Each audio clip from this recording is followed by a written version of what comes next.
This installation guide applies to the following Stelrad radiators: Elite, Compact, Vita Value, Vita Compact, Vita Deco, Vita Plan, Vita Compact K3, STR, Compact K3, Softline Compact, Softline Deco, Softline Plan, Softline Compact K3, Compact with Style Horizontal, Compact with Style Lowline, and Planner Horizontal.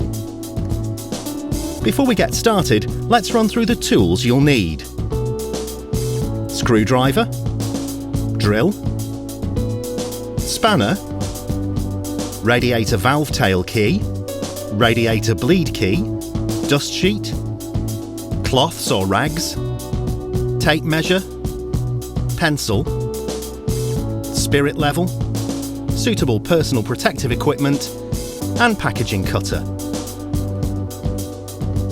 And the materials you'll need are Stelrad radiator, mounting accessories, PTFE tape or jointing compound, and corrosion inhibitor.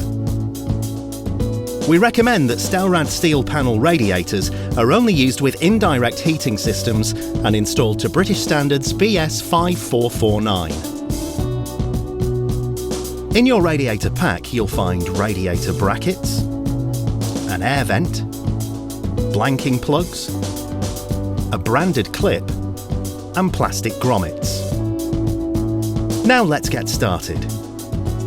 Prior to installation, the water and heating system should be switched off. Take care when unpacking the radiator to ensure you don't lose any of the parts or fittings. Next, remove all the transit plugs using the correct tool. We recommend that you install a radiator with a thermostatic valve. This will allow you to pre-select the temperature separately in each room. Before fitting the radiator, fit the air vent and plug to the relevant radiator connection.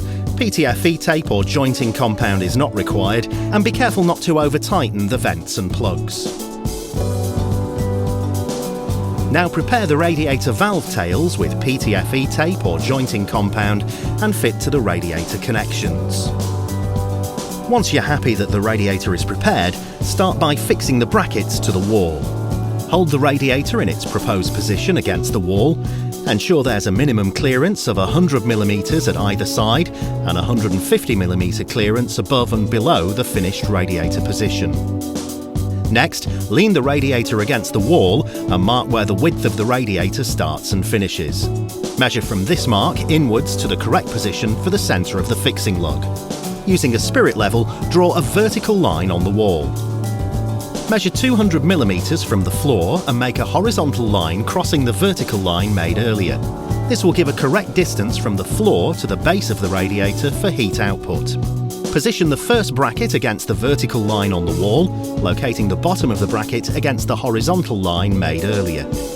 Whilst holding the bracket to the wall, mark through the preformed slots. This is the position required for the wall fixings. Drill and plug the wall. Screw both brackets to the wall securely.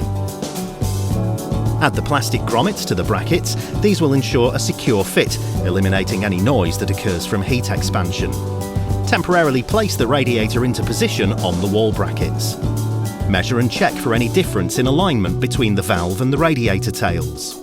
The wall brackets can be adjusted to counteract any difference in alignment by loosening the screws and adjusting as necessary. Once each bracket is correctly positioned, fix with the plug and screw into place to stop the brackets from slipping. The radiator can now be mounted into its final position.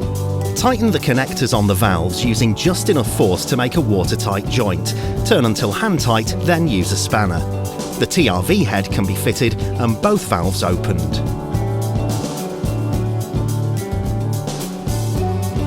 Corrosion inhibitor should be added at this point. After turning the water back on, bleed the radiator using a radiator bleed key.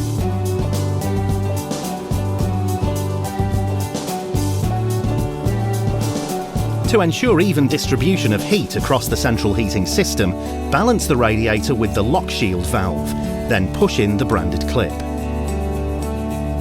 Once the installation is complete, check for leaks and switch the heating on. Make sure that all the packaging is disposed of safely and in an environmentally friendly way. This video is intended as a guide only. Please ensure that you have the experience required.